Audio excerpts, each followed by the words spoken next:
Humans are story machines, loving to both create and be audience to them. It is how the past is kept alive, these ancient tales, time traveling through history, via retellings from one generation to the next. So storytelling in video games is a natural inclination. Some do not find the medium to be as commensurate to this task as, say, a movie or book would be, but to this I rather strongly disagree. One of the biggest genres in books, at least during the Stone Ages when I was a youth, and reading was still a thing the youth did, the choose-your-own-adventure titles were a pretty big hit, at least for a while.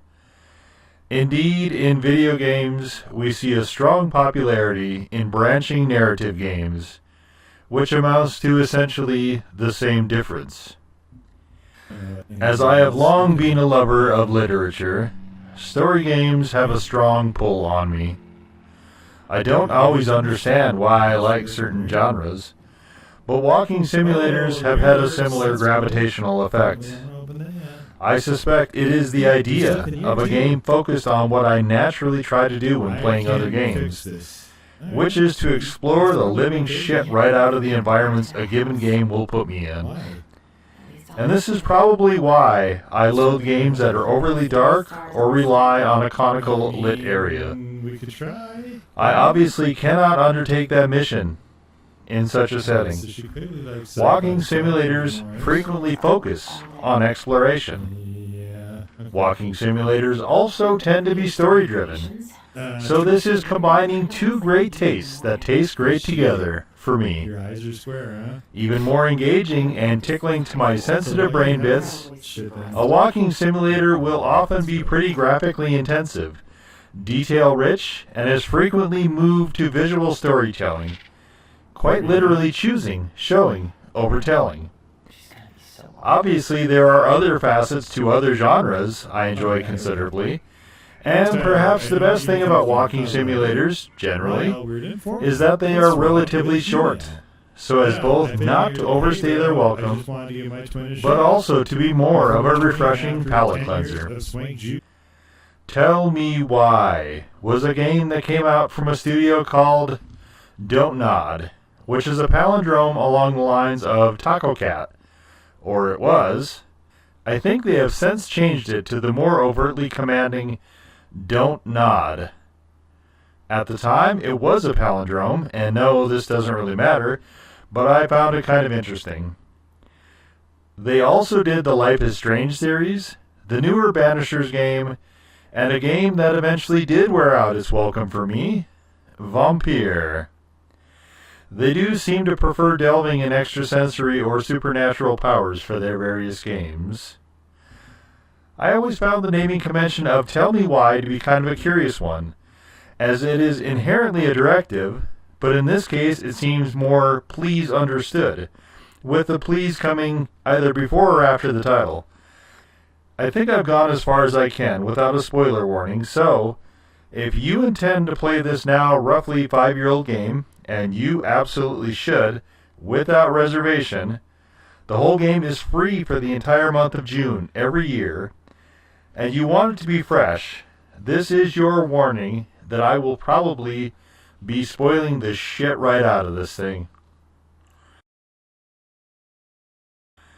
In this game, we play alternately as a couple of twins, who have a very secret, but also kinda not, and also evidently very streaky, telepathic capacity, albeit a limited one. We can confer with ourselves, as either Allison, who is a cis female, or Tyler nay Ollie, a trans male, who are the two playable characters, alternating as the story plays out. Ollie is not the given birth name, but the first chosen name, and appears to be a play on the shortening of Allie, from Allison, the sister, which may reference the Latin declension of ending a word in A to denote a feminine aspect or an O to denote the masculine aspect, only sort of in reverse. This highly secretive to everyone except apparently their mother telepathic capacity, which has been suggested colloquially in the actual world to frequently be a capacity of twins generally, plays a plot role at various times, but the game is not really about that. Nor is it specifically about alternative representation, which a lot of forums I soiled myself in during the research for this video seem to believe. It is, at heart, a highly humanistic story about the unreliability of humans. This extends to them as narrators, particularly when they are young enough to lack greater context and not recognize nuance and must rely on interpretation solely.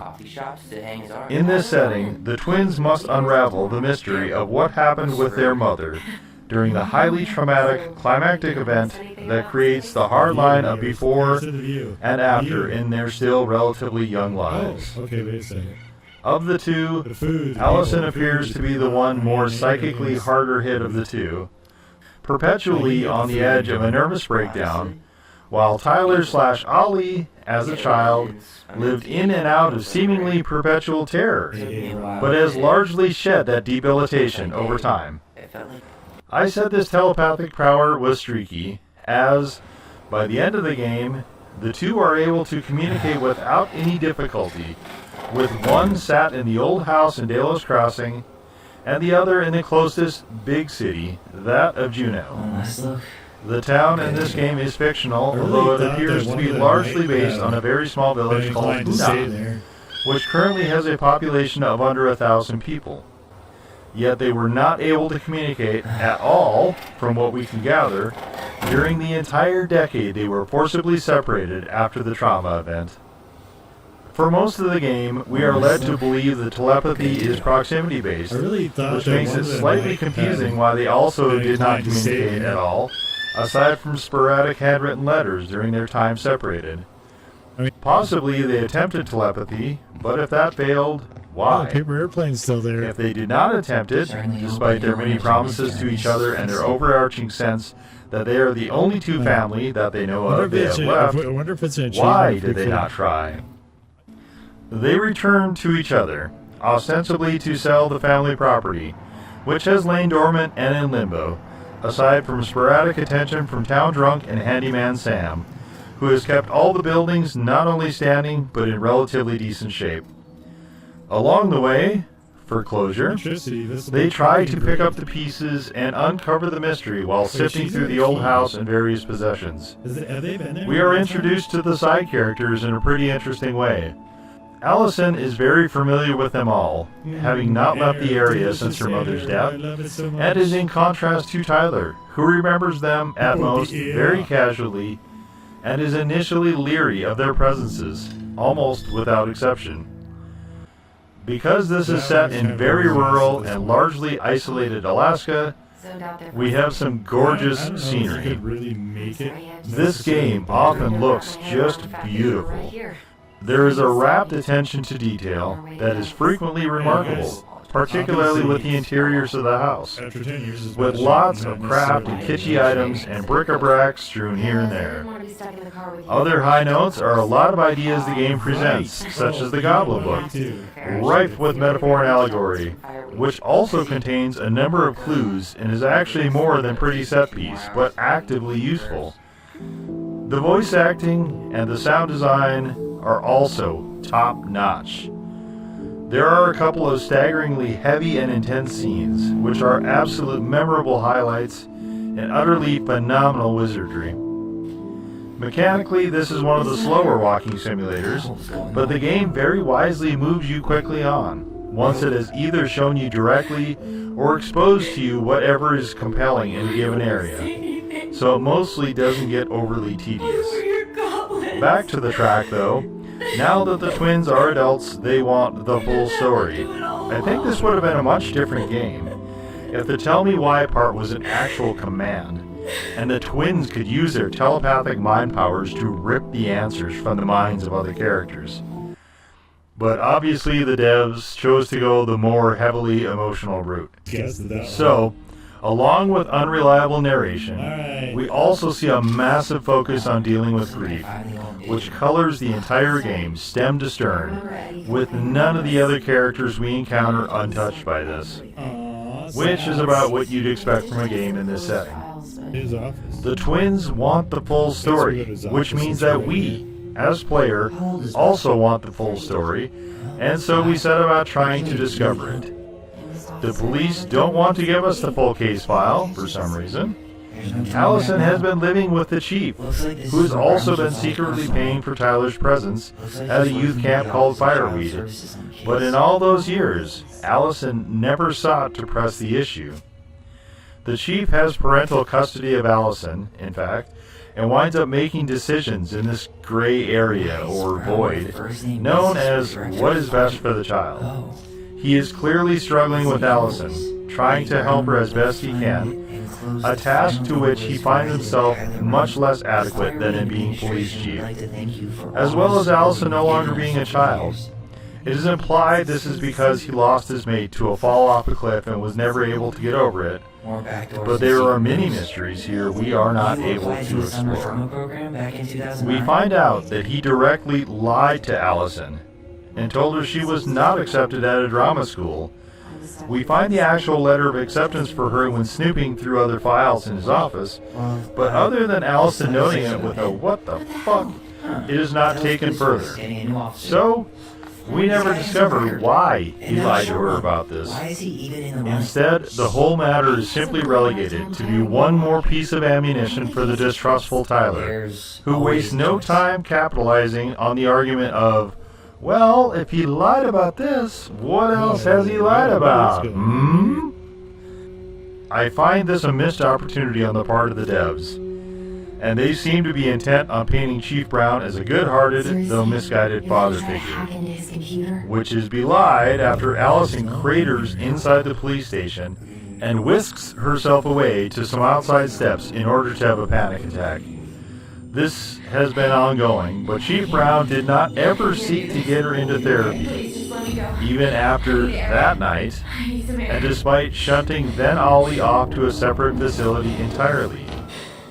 The tangent with him, as we see unfold indirectly and are able to infer over the course of the game, is that he himself is drowning in his own unprocessed trauma, to the point where he is perhaps incapable of recognizing it in others, despite the pretense of being empathetic. The twins discover what everyone encounters at some point or another, that we can never know the past, not fully, nor the total truth, not fully, nor even the other people we are around, not totally.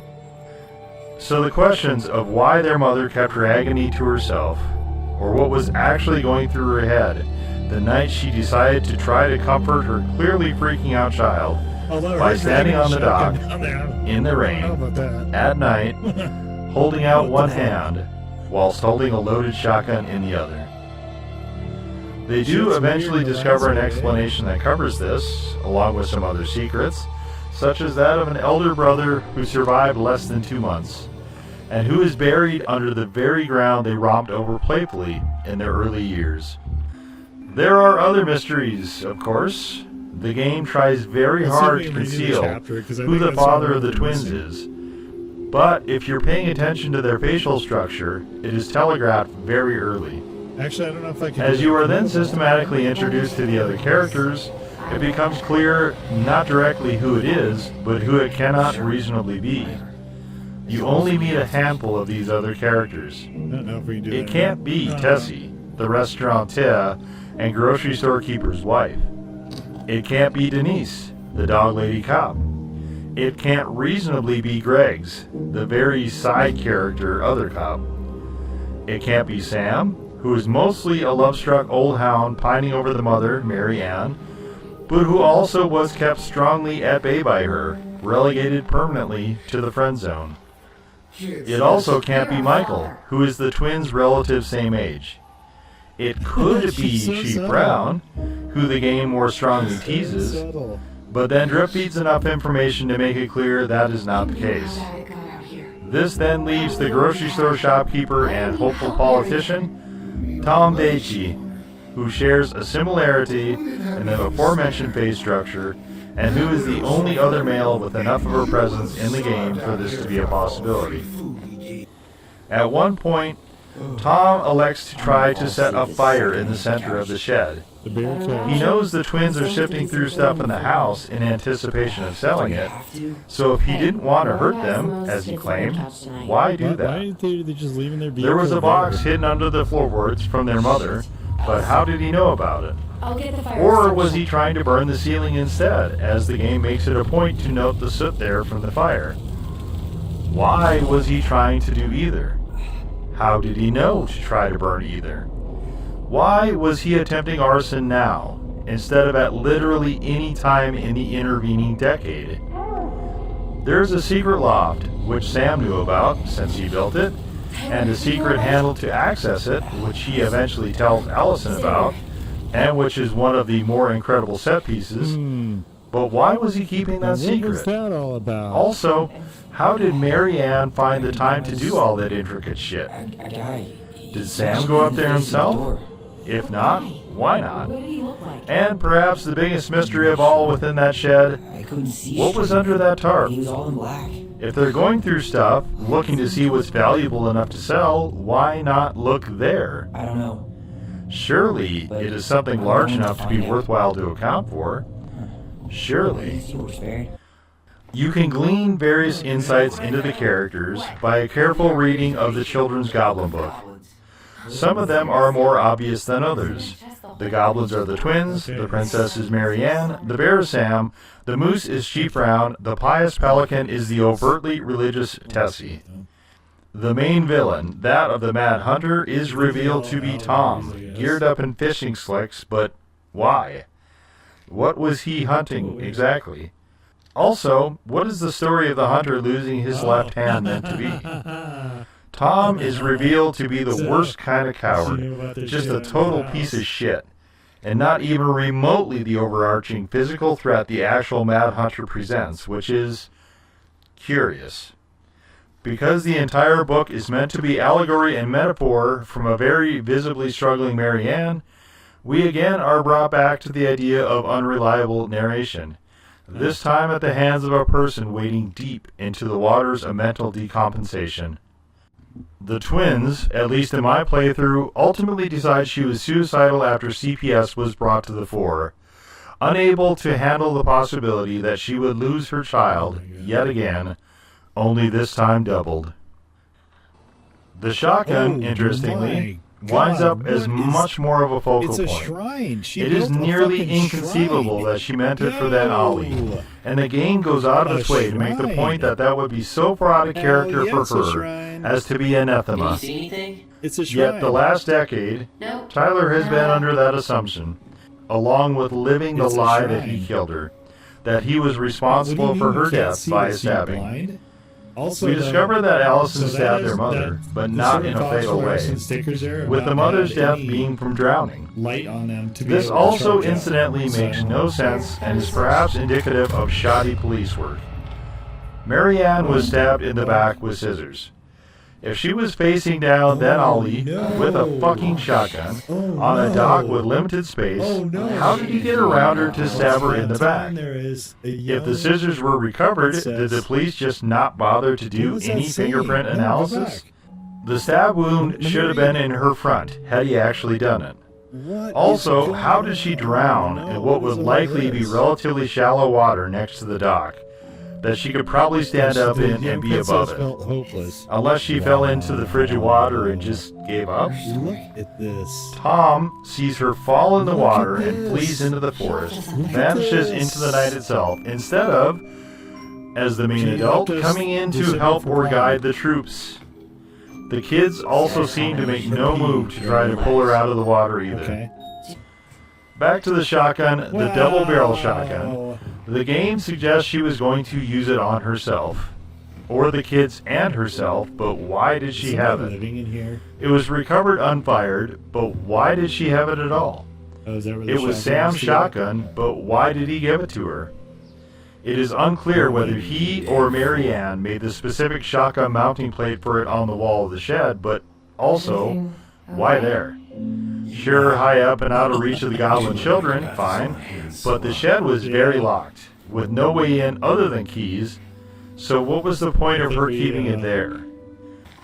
There is a concept in writing called Chekhov's gun, which more or less states that every object that is in a scene must needs have a reason.